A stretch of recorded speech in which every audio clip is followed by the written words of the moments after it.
नमस्कार, सुदर्शन न्यूज में आपका स्वागत है। मैं हूं मुकेश कुमार और आप देख रहे हैं जवाब तो चाहिए। जवाब तो चाहिए में आज हम बात करेंगे बिहार से हिंदू राष्ट्र के लिए फूंके गए बिगुल की।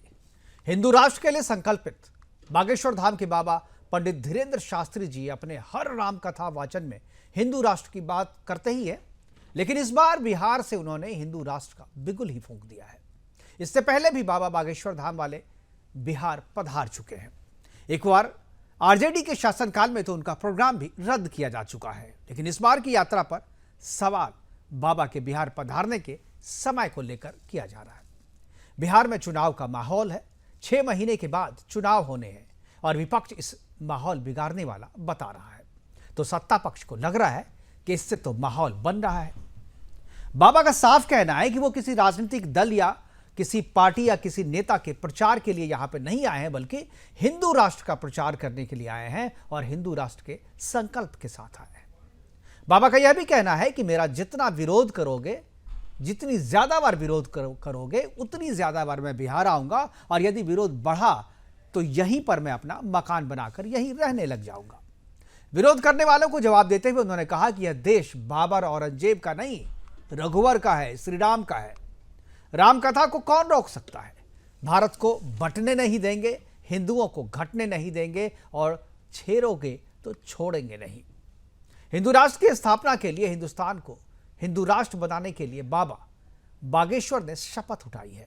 उनका कहना है कि मुसलमान को यदि किसी देश से बाहर किया जाता है तो उनका स्वागत करने के लिए विश्व में 65 देश हैं, लेकिन यदि हिंदुओं को कहीं से निकाला जाता है या निकलना पड़ता है तो उनके लिए सिर्फ और सिर्फ भारत या हिंदुस्तान ही एकमात्र देश है जहां उन्हें आश्रय मिल सकता है।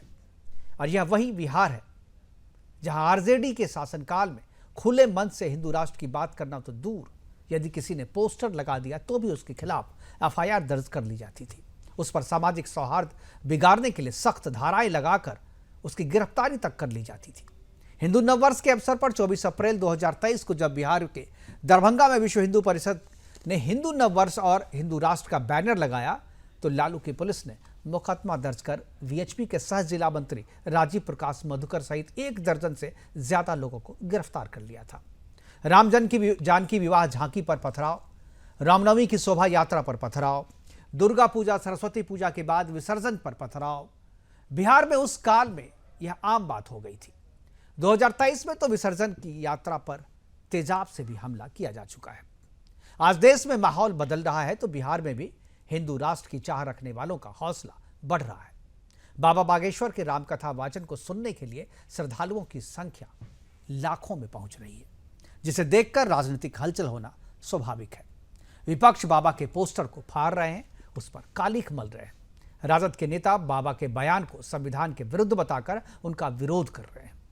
आज अपने प्रोग्राम में हम चर्चा करेंगे कि क्या बागेश्वर धाम के पंडित धीरेन्द्र शास्त्री का विरोध गलत है और संवैधानिक है? क्या हिंदू राष्ट्र की बात करने वालों से ही विपक्ष को चिढ़ है? इज्तिमा में लाखों लोगों के जमा होने से जिन्हें आपत्ति नहीं होती, उन्हें पंडित धीरेन्द्र शास्त्री से क्यों दिक्कत है? क्या औरंगजेब और बाबर के नाम पर एकजुट हो शोभा यात्राओं पर पत्थरबाजी करने वालों के खिलाफ भी कभी विपक्ष अपना मुंह खोलेगा? करेंगे चर्चा, और चर्चा को आगे बढ़ाने के लिए हमारे साथ कुछ मेहमान होंगे, उनसे मैं आपका परिचय करवाऊंगा। लेकिन पंडित धीरेन्द्र शास्त्री जो बिहार पहुंचे हैं, बिहार के गोपालगंज पहुंचे हैं, वहां पर कैसा हुआ, क्या क्या बयान दिया उन्होंने, इसको लेकर के हमने एक रिपोर्ट तैयार की है। उस रिपोर्ट को पहले दिखाते हैं, उसके बाद मेहमानों से परिचय करवाएंगे और फिर चर्चा की शुरुआत करेंगे। बिहार होगा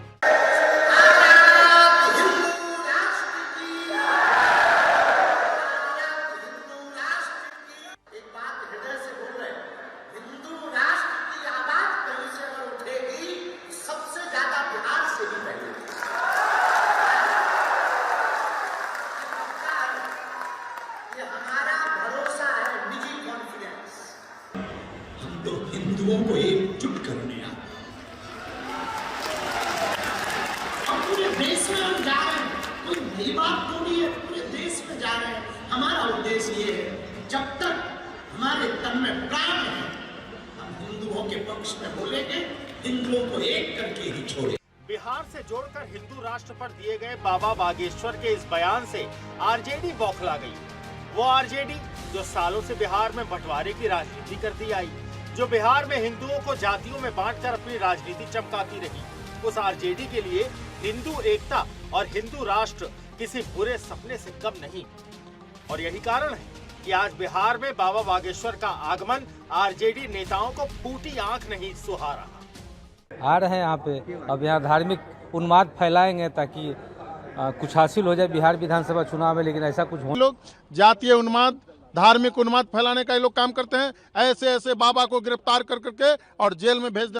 अंग्रेजों के लोग दलाल हैं और नाथूराम गोडसे के ये लोग खानदान हैं, इसलिए इन लोग से क्या उम्मीद किया। ये तो नफरत की राजनीति कर... हिंदू एकता की बात पर आरजेडी की बौखलाहट सिर्फ इनके बयानों तक सीमित नहीं है।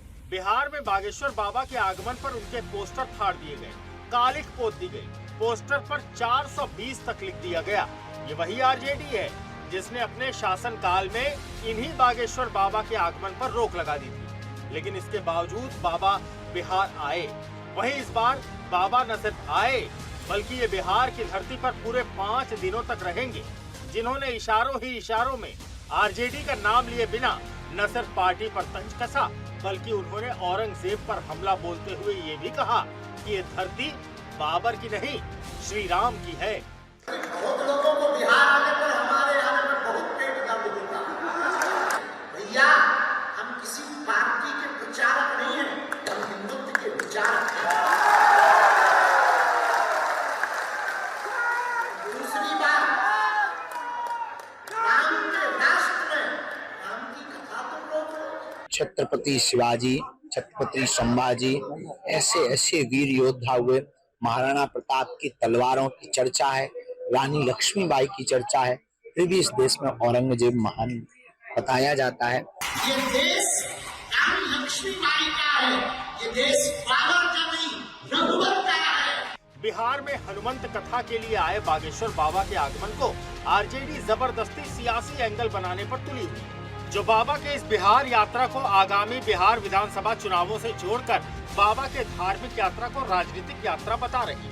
लेकिन बाबा ने साफ कर दिया है कि उनके बिहार में आने का एकमात्र मकसद हिंदू राष्ट्र है और कुछ नहीं। Bureau report, Sudarshan news. आप हमें ज्यादा रोकोगे, हम फिर कथा करेंगे। आप हमें और रोकोगे, हम और कथा करेंगे। आप हमें और रोकोगे, हम यही मठ बनाएंगे।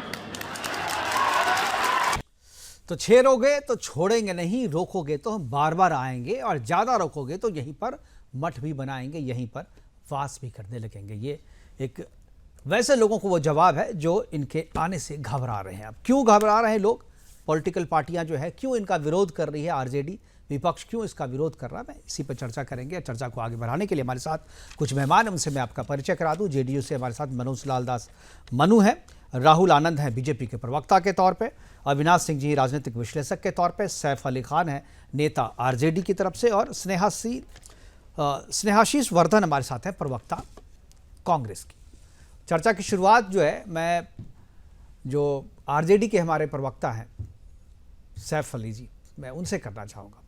सैफ अली जी, इतना विरोध क्यों है? बागेश्वर धाम तो पहले भी सभी जगह जाते रहे हैं, तो इतना विरोध क्यों? आरजेडी को क्यों लग रहा है कि ये असंवैधानिक बात कह रहे हैं, इनके आने से जो है वो राजनीति का समीकरण बिगड़ जाएगा, ये राजनीति के कारण है, क्यों ऐसा लग रहा है आरजेडी को? हमारे देश का संविधान डेमोक्रेसी से, जमहूरियत से, लोकतांत्रिक व्यवस्थाओं से चलता है, किसी एक रिलीजन से आज तक नहीं चला। 1001 में जब मोहम्मद गौरी इस देश में आया तो भी उस देश में इस्लामिक राष्ट्र स्थापित नहीं कर पाया। उसके बाद कुतुबुद्दीन ऐबक आए, अलाउद्दीन खिलजी आए, बहुत सारे लोग आए, बाबर आए, इवन औरंगजेब भी आए, उनके शाह आलम रंगीले आए, बहुत सारे लोग आए। जिन लोगों ने इस मुल्क में 1000 साल, करीब 700-800 साल मुस्लिम शासकों का राज रहा। कभी अशोका के जैसे बुद्धिस्ट लोगों का भी राज रहा। अशोका ने भी इसको शासक और इस राष्ट्र को बुद्धिस्ट राज घोषित कर सकते थे, लेकिन उन्होंने भी कहा सो बौद्ध के विचारों। तो आज ये बाबा जो हिंदू राष्ट्र की बात कहते हैं वो हमारे संविधान की परिकल्पनाओं के अनुरूप नहीं है, जो 1950 से हमारे सैफ अली जी, मैं आपको थोड़ा डिस्टर्ब करूंगा, मैं रोकना चाहूंगा क्योंकि आपकी तरफ से एम्बियंस जो है बड़ा पीछे से आवाज़ आ रही है, तो कुछ बात साफ सुनाई नहीं दे रही है। तो एक बार मैं कहूँगा जो कि अपने पीसीआर की टीम से जो एक बार बात करके सैफ अली जी का एम्बियंस थोड़ा ठीक करें। तब तक जो है मैं जो स्नेहाशीष वर्धन हमारे साथ हैं उनके पास जाऊँगा। स्नेहाशीष जी, क्यों विपक्ष को लगता है कि अगर बागेश्वर धाम के बाबा यहाँ पे आ जाते, पंडित धीरेन्द्र शास्त्री यहाँ पर आते हैं, तो विपक्ष का जो है वो डब्बा गुल हो जाएगा? क्यों ऐसा कह रही है? विपक्ष का डब्बा गुल हो जाएगा ऐसा क्यों लग रहा है? ये कौन कह रहा है?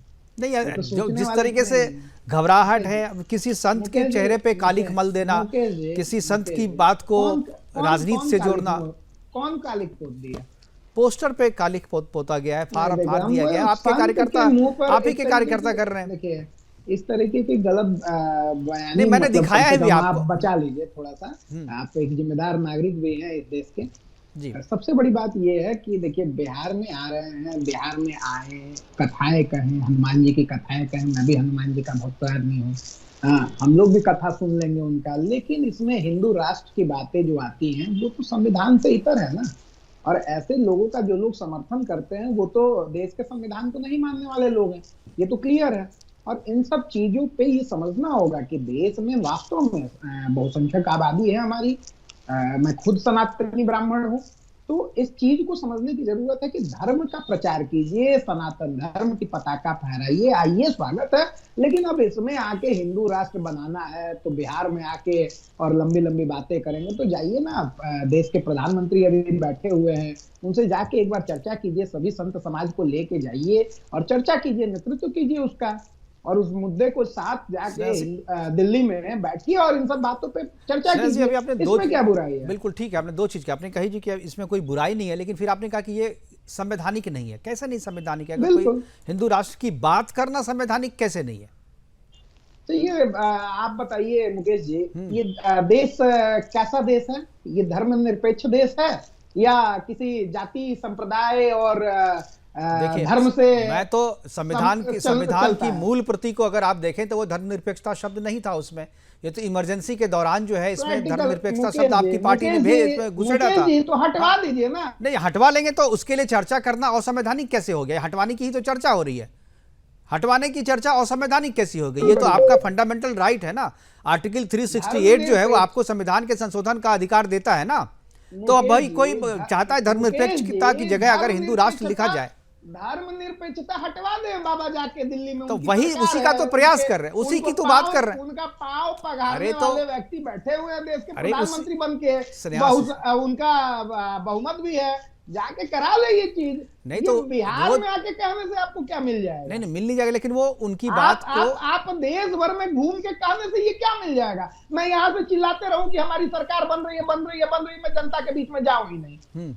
आप सरकार के सामने जाइए, इन मुद्दों को लेके जाइए, लड़ाई लड़िए, उसमें कितना आपका साथ देते हैं भारतीय जनता पार्टी के नेता। लोकतंत्र में जनता ही सरकार होती है सर, लोकतंत्र में जनता ही सरकार होती है। अब जनता के सामने बोला जा रहा है, जनता का अगर मूड होगा तो फिर संसद में भी उठेगा बात। जनता हथियार लेके चली जाएगी क्या दिल्ली?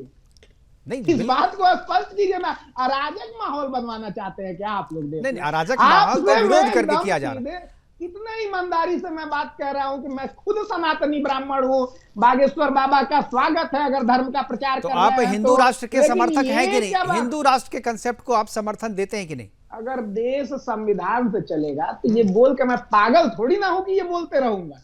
और ये इसमें संवैधानिक क्या पागल होने वाली कौन सी बात है? नहीं, इसमें पागल होने वाली कौन सी बात है? अगर आप कहते हैं कि नहीं मैं हिंदू राष्ट्र का समर्थक हूं, नहीं, आप संविधान से चलेगा कि मेरे कहने से चलेगा? देश संविधान से ही चलेगा और हिंदू राष्ट्र की बात करना गैर संवैधानिक नहीं है। मैं यही समझा रहा हूँ आपको यही समझा रहा हूँ, जो देश संविधान से चलेगा। जाके कहे मोदी जी से कि नहीं, मैं आपसे एक निजी सवाल, मैं आपसे, इसमें कौन सी बड़ी बात है? इन्हीं के साथ ही सुनिए मुकेश जी, जदयू के प्रवक्ता यहाँ पे बैठे हुए हैं, सम्मानित है, इन्हीं के साथ ही कह रहे हैं कि औरंगजेब महान शासक था बिहार में। अब बताइए ना, पहले उस पर वो तो वही तो धर्म के कारण कह रहे हैं ना, और भारतीय जनता वो तो धर्म की आड़ के कारण कह रहे हैं। चलिए ठीक है, पहले अपने में ठीक है, आप हमारे पास और भी हमारे सज्जन मनोज लाल दास जी का आपने जिक्र किया, मैं उन्हीं के पास जाऊंगा। मनोज जी ये कह रहे हैं कि भाई आप ही की पार्टी के ये कह रहे हैं जिस तरीके से विरोध किया जा रहा है बाबा बागेश्वर धाम का और पंडित धीरेन्द्र शास्त्री जी का, क्या आपको लगता है कि ये सही में असंवैधानिक है हिंदू राष्ट्र की बात करना?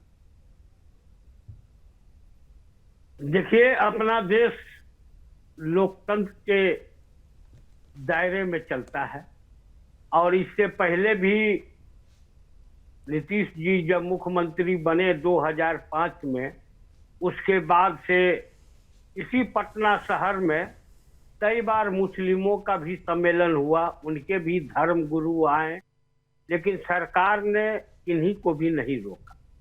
वो अपनी बात कर रहे हैं।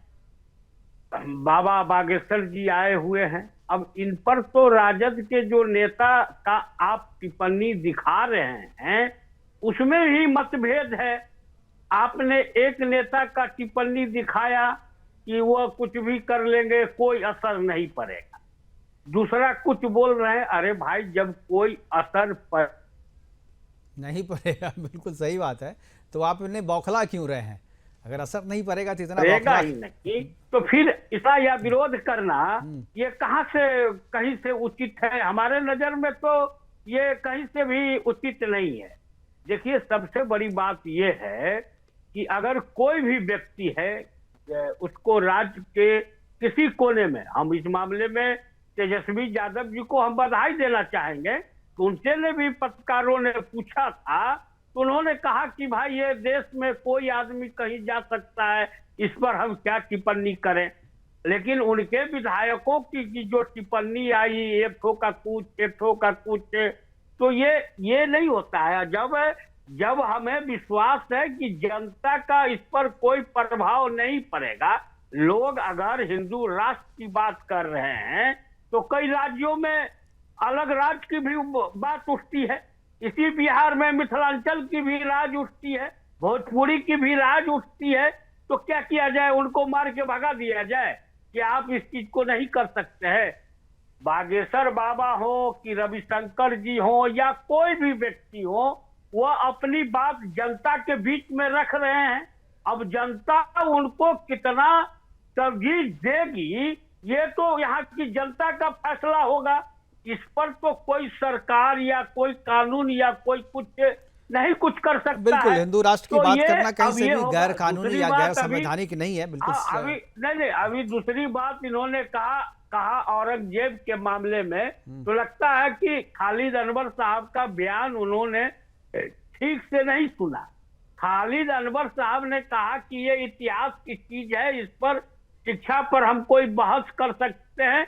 औरंगजेब को किसी ने महान भी बताया है, किसी ने खराब भी बताया है, तो ये कहना कहीं से उचित नहीं है।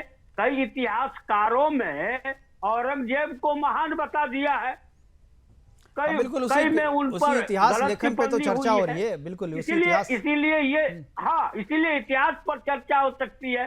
अब उनके नजर में, किसी के नजर में कोई अच्छे हैं, अब इनके नजर में लालू प्रसाद यादव जी अच्छे हैं, तो आप क्या कर सकते हैं? जो चारा घोटाला के राष्ट्रीय अध्यक्ष बने हुए हैं, लेकिन इनके नजर में अच्छे हैं, तो इनके राहुल आनंद जी हमारे साथ हम क्यों खराब कर सकते हैं? बिल्कुल बिल्कुल, राहुल आनंद जी हमारे साथ हैं, बीजेपी के प्रवक्ता के तौर पर। अविनाश जी भी हमारे साथ हैं। राहुल जी, सबसे पहले मैं आपसे जानना चाहूँगा कि बागेश्वर जी के आने, बागेश्वर धाम के बाबा पंडित धीरेन्द्र शास्त्री के आने से बीजेपी काफ़ी उत्साहित है, और जिस तरीके से विपक्ष वार कर रहा है, उनको लग रहा है कि इसका फायदा जो है अगले चुनाव में ज़रूर मिलेगा। क्योंकि टाइमिंग को लेकर के जो सवाल किया जा रहा है, वो कह रहा है कि भाई इस टाइम में आने की क्या ज़रूरत थी, अभी तो बिल्कुल सामने चुनाव पड़ा है। क्या सही में आपको लगता है कि ये चुनाव से पहले जो है माहौल बना के जाएगा आपके पक्ष में? देखिए, ये जो चर्चा है, इस चर्चा की शुरुआत करने से पहले अगर हम कहना चाहें तो ये जरूर कहेंगे कि बिलवा में घुस जाला सब साफ छुछुंदर, जब चाप के चलेला हिंदुत्व के बुलडोजर। देखिए क्या है कि ये जो जिस तरह की बातें करते हैं, उससे यही पता चलता है कि इनकी अपनी कोई राजनीतिक हैसियत नहीं रह गई है। सिर्फ और सिर्फ यही रह गई है कि इनको अपने मुसलमानों को तुष्टीकरण की राजनीति करनी है, उस पे अपने सरकार को चलाना है। देखिए, अगर धीरेन्द्र शास्त्री जी के आने से अगर बिहार के चुनाव हम जीत जाते हैं, तो भैया एक बात बताइए कि अयोध्या में जब राम मंदिर का स्थापना कर दिया गया, तो उस समय फैजाबाद से भारतीय जनता पार्टी क्यों हार गई? वहां भी जीत सकती थी। दूसरी बात अगर हम करें कि एक शंकराचार्य हैं जो हमेशा बीजेपी के अगेंस्ट में बोला करते हैं, आप उनको बुलाइए ना, आपको किसने मना किया है नहीं बुलाने के लिए? दूसरी बात अगर करें तो ये जरूर कहा जा सकता है कि एक एमएलसी ने, एक पूर्व एमएलसी ने बिहार आपकी आवाज़ लगता है नेटवर्क की कुछ समस्या, शायद आपकी आवाज़ नहीं आ रही। मैं एक बार अविनाश जी के पास चलूँगा, एक बार नेटवर्क कहूँगा जब नेटवर्क ठीक करें। अविनाश जी, आपका नेटवर्क भी सही है और आप चीज़ों को समझ भी रहे हैं। क्या ये धीरेन्द्र शास्त्री जी के आने से जो हिंदुत्व एकता बढ़ी है और हिंदुत्व की लहर जो बिहार में शुरू हुई है, और धीरेन्द्र शास्त्री जी ने घोषित रूप से कह दिया है कि बिहार से हम जो है हिंदू राष्ट्र की घोषणा करने के लिए आए हैं, क्या आपको लगता है यही शब्द, यही लाइन जो है विपक्ष की बौखलाहट की वजह है असल? मुकेश जी, आपको जय श्री राम, आपके सारे श्रोताओं को जय श्री राम। जय श्री राम। देखिए मुकेश जी, ये एक आपका सवाल केवल एक पार्ट है, हिंदू राष्ट्र। तो धीरेन्द्र शास्त्री जो काम कर रहे हैं वो हिंदू राष्ट्र के साथ एक और बात जोड़ रहे हैं, जिसको कहते हैं जाति रहित समाज। बिहार एक ऐसा प्रदेश है, यूपी भी, और भारत में कई जगह जहां पे जाति प्रधान है। तो केवल वो हिंदू राष्ट्र की बात नहीं कर रहे, वो जाति रहित हिंदू राष्ट्र की बात कर रहे हैं।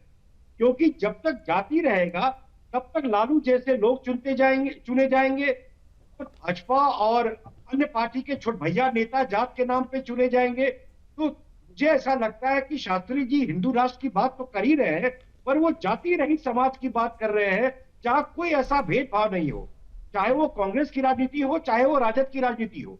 ये जाति प्रधान राजनीति रही है। पिछले 70 साल से बिहार का बहुत नुकसान हुआ है, बल्कि पूरे देश का नुकसान हुआ है। पिछली दफा जब मैं आपके साथ बैठा था इसी डिबेट में, तो हम लैंग्वेज के इशू को डिस्कस कर रहे थे, भाषा के इशू को डिस्कस कर रहे थे। मेरा अपना ये मानना है कि जो उनका जो कोशिश है बिहार में और देश के अन्य राज्यों में जो उनकी कोशिश रही है, वो हिंदू को एकजुट करना है। हिंदू राष्ट्र बनाने का मतलब सिर्फ एक है, जाति रहित समाज, जहां सबके लिए समता हो, कोई अमीरी गरीबी का भेदभाव नहीं हो, ऊंच नीच का भेदभाव नहीं हो। मेरे समझ से ये बहुत ही नोबल एक्टिविटी है, इसको इलेक्शन से नहीं जोड़ना चाहिए। हाँ, क्योंकि इलेक्शन नवंबर में है, जरूर उस पर ये इम्पैक्ट डालेगा। हिंदू राष्ट्र एक यथार्थ होनी चाहिए, जिसमें जाति रहित समाज ही उसका आधार है। बिल्कुल बिल्कुल सही कहा आपने। और चूंकि बौखलाहट विपक्ष की इसी के लिए है, क्योंकि जो जाति आधारित राजनीति करते हैं उनके लिए तो ये, अगर हिंदू के नाम पर अगर एकजुट हो गए तो शायद इन्हें राजनीतिक नुकसान जो है झेलना पड़ सकता है। तो शायद राष्ट्र की बात होती है तो जाति रहित समाज की बात होती है। बिल्कुल बिल्कुल। अगर राहुल जी हाथ उठाए में, जी राहुल जी अपनी बात पूरी करें।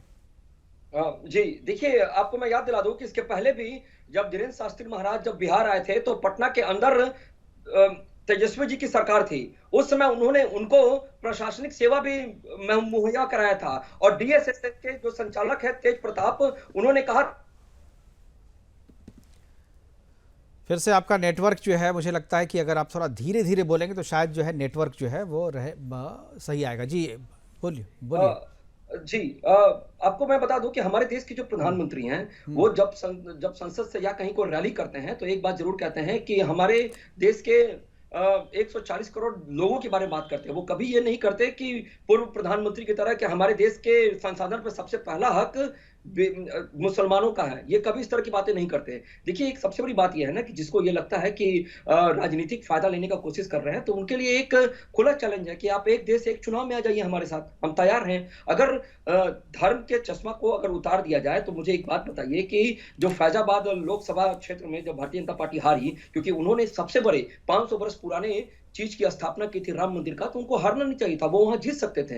लेकिन यहाँ पे प्रश्न ये है कि जिसकी राजनीतिक रोटी ही मुसलमानों के तुष्टीकरण पर आधारित है, तो वो कभी इस तरह की बातें नहीं करते। आपने सुना इसके पहले एक बार करबला बना देंगे कि एक भाषण दिया करते थे यहाँ के पूर्व एमएलसी। लेकिन राहुल जी, अभी भले वो फैजाबाद हार गई हो बीजेपी, लेकिन अभी अयोध्या जीत गई उपचुनाव में, जो जीत हुई है, तो मुझे लग रहा है कि वो चीजें तो अब खत्म हो गई, उस पर अब चर्चा करना जो है उस पर दूसरे एंगल से चर्चा करें। लेकिन अभी मैं आपको इसलिए रोक रहा हूँ, राहुल आपको मैं इसलिए रोक रहा हूं कि अभी मुझे एक छोटा सा ब्रेक लेने के लिए कहा जा रहा है। एक छोटे से ब्रेक के लिए रुकते हैं, वापस आएंगे तो चर्चा इसी तरीके से जारी रहेगी। हम चर्चा करेंगे नेक्स्ट पेज में ये कि क्या हिंदुत्व के नाम पे जो एकता हो रही है बिहार में, और चुनाव से पहले जो एकता हो रही, क्या उसी की वजह से विपक्ष की बौखलाहट बढ़ी हुई है? राष्ट्र का बिगुल और पंडित धीरेन्द्र शास्त्री बागेश्वर धाम वाले ने उन्होंने फूंका है, और इसी की वजह से जो है विपक्ष की बौखलाहट जो है वो बढ़ी हुई है। हम चलेंगे अपने पैनलिस्ट के पास, और हमारे साथ आरजेडी के नेता सैफ अली खान शायद जुड़ गए हैं। और सैफ, अगर आपको आवाज़ आ रही है और अगर आपके पीछे से आवाज़ नहीं आ रही है तो मैं चाहूँगा जी एक बार आपसे, आपने जो बात बीच में छोड़ दी थी, अपनी बात पूरी करें। जी जी सैफ अली, आ रही है आवाज, बोलिए। आ रही है, बोलिए। जी अब आ रही है, आ रही है। हाँ बोलिए, क्या हुक्म है?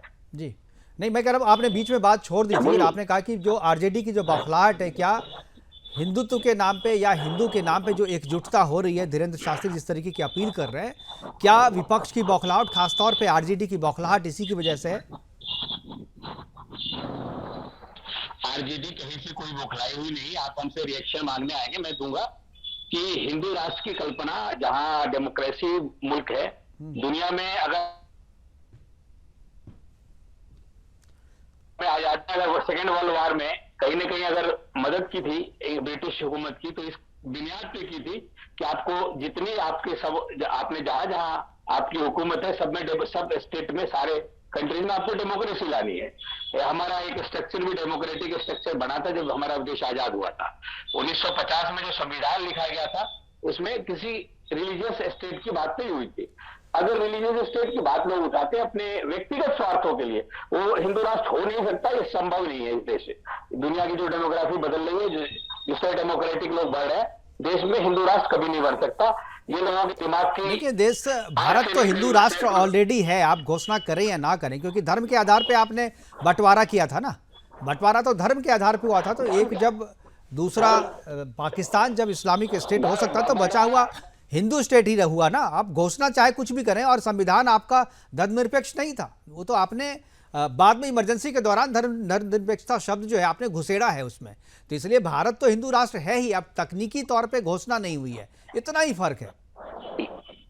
ये मुकेश जी, आपकी जानकारी को मैं बढ़ा दूं, जब ये देश का बंटवारा हुआ था तो देश के जो राजे रजवाड़े थे, जो 1857 से पहले जो नवाब थे, उन लोगों को 44 लोग कुल थे इस देश के अंदर, नवाब थे, जिनको कहा गया था अपनी सहमति दें, आपको कहाँ रहना है। जूनागढ़ के नवाब भी पाकिस्तान जाना चाहते तो उनको भी हिंदुस्तान में रखा गया। भोपाल के राजा भी पाकिस्तान जाना चाहते तो उनको भी हिंदुस्तान में रखा गया। हैदराबाद के निजाम भी पाकिस्तान जाना चाहते तो उनको यहाँ रखा गया, कहा गया आपके सारे हितों की रक्षा होगी।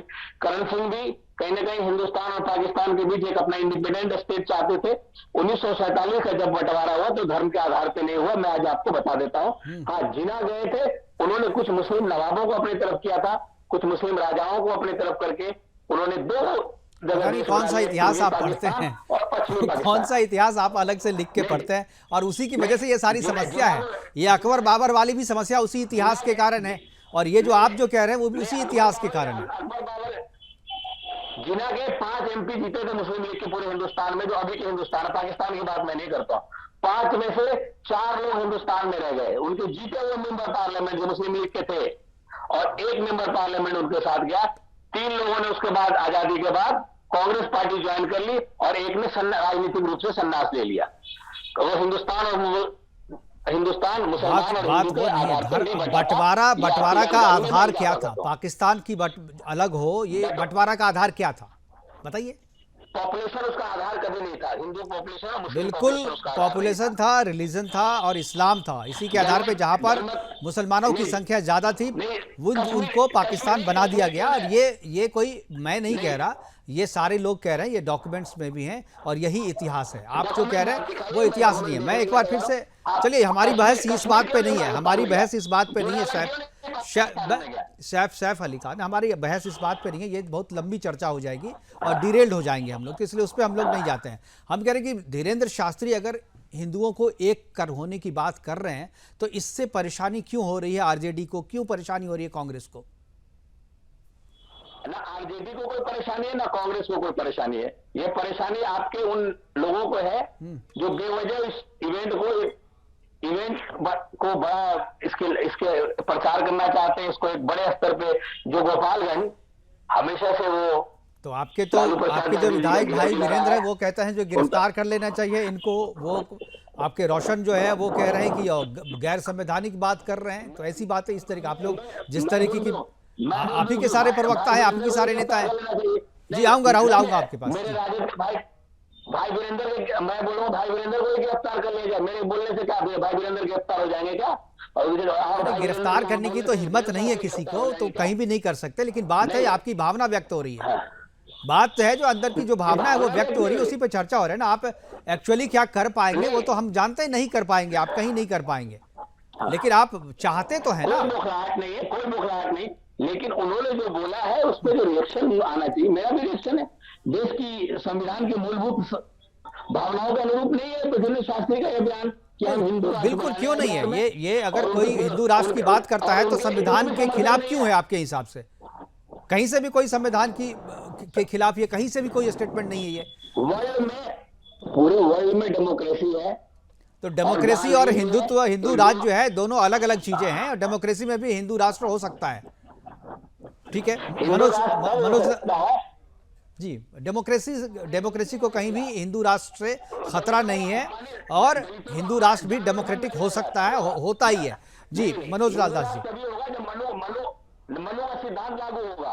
हिंदू राष्ट्र हो सकता है जब आप सब मनुवादी जो लोग हैं मनुवादी हो जाए, और जो बेचारे दलित पिछड़े हैं और ये आपका नैरेटिव है जो यहाँ नहीं चलेगा। ये आपका नैरेटिव है जो यहाँ नहीं चलेगा। मनोज जी कुछ बोलना चाह रहे थे। मतलब मनुवाद, हाँ, हिंदू राष्ट्र, चलिए हिंदू राष्ट्र आपके लिए भी अच्छा है। हिंदू राष्ट्र हो जी। मनोज जी, आपकी आवाज जो है फिर से फ्रीज हो गई, मुझे लगा नेटवर्क। हिंदू राष्ट्र हो मुकेश जी की मुस्लिम अब जी, मुझे लग रहा है नेटवर्क की कुछ समस्या आ रही है आपकी तरफ से। राहुल जी से मैं एक बार जा रही है सर? नहीं, आप बीच में फ्रीज हो रहा है, बीच में रुक जा रहा है। अभी आवाज नहीं जा रही है? हाँ, अभी जा रही है, बोलिए। जा रही है आवाज? हाँ, अभी जा रही है जी, धीरे धीरे बोलेंगे। तो मैं ये कह रहा था कि कोई भी राष्ट्र बनेगा, हिंदू राष्ट्र की बात कोई करे, कोई मुस्लिम राष्ट्र की बात करे, या कोई सिख की, कोई खालिस्तान की, या जिसकी भी बात करे, उसका फैसला। आपकी आवाज अटक रही है, फ्रीज हो रहा है। मैं एक राहुल जी के पास जाना चाहूंगा। राहुल जी, आप कुछ बोलना चाह रहे थे जी। देखिए, मैं इस बात को बिल्कुल स्पष्ट कर देना चाहता हूं आपके चैनल के माध्यम से। आपके पास ये जो आरजेडी के जो प्रमुख लोग हैं, यानी आरजेडी की जो परिवार है, वो घर के अंदर जो पूजा का पद्धति का इस्तेमाल करते हैं वो सनातन ही इस्तेमाल करते हैं।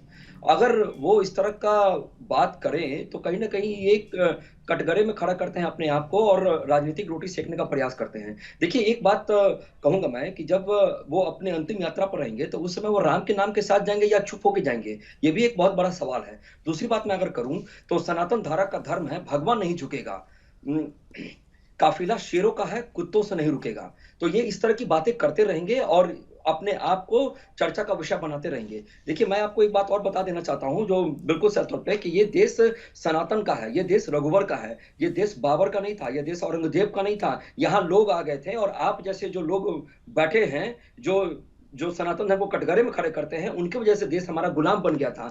अगर औरंगजेब इतना ही महान था तो क्यों अपने भाइयों की हत्या कर कर वो सरताज को पहन लिया था और अपने पिताजी को क्यों सलाखों के पीछे रख दिया था? अगर औरंगजेब इतना ही महान था तो क्यों वो मराठों से हार गया था? वो अगर औरंगजेब इतना ही महान था तो इतना क्रूर क्यों था जो अपने भाइयों को और सबको हाथियों से कुचलवा देना और उसके गर्दन को काट कर अपने पिता को अर्पित कर दिया था? देखिए, इस तरह की बातें ये करते रहेंगे क्योंकि इनको इसमें भी कहीं ना कहीं राजनीतिक मंशा नजर आती है। और एक बात बिल्कुल स्पष्ट है, और एक बार डीएसएस के संस्थापक तेज प्रताप ने भी कोशिश किया था इनको रोकने का, लेकिन वो रोक नहीं पाए। बाकायदा इनको सुरक्षा की गारंटी देनी पड़ी इनको, उस समय सरकार इनकी थी। तो ये बस लटकाना, अटकाना, भटकाने की बातें करेंगे और किसी भी तरह से जातीय उन्माद को फैलाएंगे ताकि इनकी राजनीतिक रोटियां चल सके। ठीक है, अविनाश जी कुछ बोलना चाह रहे थे जी। आपकी आवाज नहीं आ रही, अनम्यूट करें अपने आप को जी। मुकेश जी, मैं छोटी सी बात ये जोड़ना चाह रहा हूँ कि मुसलमान जहाँ पे 25 से 30% हो जाता है, वहाँ बहुत चौड़े में वो पत्थरबाजी तो करता है और दलील ये देता है कि मुस्लिम इलाके से ये जुलूस क्यों जा रही थी। तो जहाँ ये 30% है वो इनका इलाका हो सकता है, जैसे कुत्तों का इलाका होता है। बिल्कुल। मगर जहाँ पे हिंदू अगर 80-85% है, वो देश हिंदुओं का नहीं हो सकता है। और जबकि मुसलमान अपने नाम पे, मुसलमान के नाम पे 2-2 देश बांट के ले चुका है। तो इनकी मानसिकता देखिए, ये गजवाए हिंद की मानसिकता है। और जाति रहित जो हिंदू समाज बनने की जो कोशिश हो रही है, जो महाकुंभ से जिसकी एक शुरुआत तो नहीं, जिसका हमने महाकुंभ में बहुत बड़ा परिदृश्य देखा, उसी को आगे बढ़ा रहे हैं अगर शास्त्री जी, तो इनका हीड़ कांप रहा है। ये जाति रहित हिंदू समाज से घबरा रहे हैं, चाहे वो राजद हो, चाहे कोई भी पॉलिटिकल पार्टी हो। महात्मा को भी इससे अलग नहीं मानता हूं। अगर हिंदू राष्ट्र होगा तो जाति रहित समाज की परिकल्पना जो महात्मा गांधी की थी वो बिल्कुल पूर्ण होगी और वही आइडियल हिंदुस्तान है। बिल्कुल सही कहा, बिल्कुल सही कहा। हमारे पास समय की कमी, मैं आखिरी कमेंट के लिए एक बार जो है स्नेहाशील वर्धन के पास जाऊंगा। स्नेहाशील जी, अगर आपको मेरी आवाज़ आ रही है तो अक्टूबर नवंबर में चुनाव होने हैं बिहार में, और चुनाव से पहले अगर हिंदू एक हो रहा है, अगर जात से ऊपर उठ करके कोई धर्म के नाम पर एकजुटता हो रही है, तो इसे स्वागत किया जाना चाहिए या इसका विरोध किया जाना चाहिए? 11 साल से नरेंद्र मोदी जी यही काम कर रहे हैं। कितना एकजुट किए, क्या किए, इस पे भी चर्चा कर लीजिएगा किसी दिन एक दिन। अगर अगर वो एकजुट नहीं कर पाए तो ठीक है। रहे हैं और हनुमान जी की कथा कहते हैं, उनका स्वागत है। लेकिन अब आके यहाँ गैर संवैधानिक बात करेंगे कि हिंदू राष्ट्र बनाओ, हिंदू राष्ट्र, तो बिहार से हिंदू राष्ट्र बनाइएगा। जाइए दिल्ली में मोदी जी के साथ रहिए, वहां पे मोदी जी से कहिए कि धर्मनिरपेक्ष शब्द हटाइए, कहिए उनसे कि हिंदू राष्ट्र बनाइए। गोल गोल बात कराते हैं, बेवकूफ बना रहे हैं आम सनातनियों को। हाँ, बेवकूफ बनने वाला कोई नहीं। अच्छी कथा कहिए, अच्छी कथा कहिए, हम लोग भी सुनेंगे, हम लोग भी सुनेंगे। स्नेहाशील जी, आपसे बार-बार कह रहे हैं हिंदू राष्ट्र की बात करना गैर संवैधानिक कैसे हो गया? ये आप बता ही नहीं रहे। आप कैसे कह सकते हैं कि ये संवैधानिक नहीं है? देश में धर्मनिरपेक्षता पे बातें आ रही हैं, जब आपके प्रेम्बल में लिखा हुआ है ये बात, आप कह रहे हैं कि आप भाई प्रेम्बल में शुरू में बाबा साहब ने तो नहीं लिखा था ना, बाद में जोड़ दिया। बाबा साहब ने तो नहीं लिखा था ना प्रेम्बल में, बाबा साहब ने तो नहीं लिखा था, तो आपने लिखा था ना, और आपके नेता ने लिखा था ना, इंदिरा गांधी जी ने लिखा था। मुकेश जी, आप प्रेम्बल में बाद में समाजवाद भी जोड़ा गया, तो नहीं मानिए भाई, तो जोड़ा गया ना, वही तो कह रहे हैं। मूल संविधान का तो हिस्सा नहीं है ना वो। ये क्या बात हुई मूल नहीं, आप क्या भाई, मूल संविधान तो वही है ना। बाद में आपको एक नया ये वर्शिप एक्ट जो जोड़ दिया गया, उसको नहीं मानिएगा क्या? नहीं मानेंगे क्यों नहीं? जो जुड़ गया उसको मानेंगे, लेकिन जो जुड़ गया उसको हटा भी सकते हैं, जो जुड़ गया उसे हटा भी सकते हैं, और उसी हटाने के लिए ये सारी कवायदें चल रही हैं। उनको समझाइए ये चीज। बिहार में आके चिल्लाने से क्या होगा? जाके दिल्ली में समझाए मोदी जी को। हम ठीक है, वो तो हनुमान जी की कथा बोलने आए हैं, राम जी की कथा बोलने आए हैं, आप सुन रहे, लेकिन बौखलाहट तो आपकी है ना, बौखलाहट तो विपक्ष की हो रही है ना। बौखलाहट का जबरन आप मेरे मुंह। अरे भाई, आपके 3-3, 4-4 विधायक सामने आकर के मीडिया को कह रहे हैं, 3-3, 4-4 विधायक आपके एक साथ सामने आ जाते हैं विरोध करने के लिए। आप लोग पोस्टर फाड़ रहे हैं, आप लोग बाबा जी का पोस्टर फाड़ दे रहे हैं, कालिक लगा दे रहे हैं, क्या है ये? वैसे लोगों को शर्म आनी चाहिए। हिंदू राष्ट्र की बात जो कर रहे हैं वो जाके मोदी जी से बात करें। चलिए ठीक है, हमारे पास समय की कमी है। राहुल जी से मैं 10 सेकंड केवल एक कमेंट लूंगा। राहुल जी 10 सेकंड, जल्दी बोलिए राहुल जी। देखिए, जो ये बातें कर रहे हैं ना, धीरे धीरे इनके सारे चीजों का भ्रम टूटता जा रहा है। 370 की बात करते हैं, या आप 35 की बात कर, जब समय आ गया आर्टिकल 30 पे वार करने का, जो मुसलमानों को ठीक है राहुल जी, आपकी आवाज भी बीच में सही नहीं आ रही है, बीच में आवाज अटक रही है आपकी। हमारे साथ प्रोग्राम को खत्म भी करना है, वाइंड अप करने के लिए कहा जा रहा है। हमारे साथ जुड़ने के लिए स्नेहाशील जी आपका, राहुल आनंद जी आपका, और हमारे साथ सैफ जी जुड़े थे आपका, अविनाश सिंह जी जुड़े थे आपका भी बहुत बहुत धन्यवाद।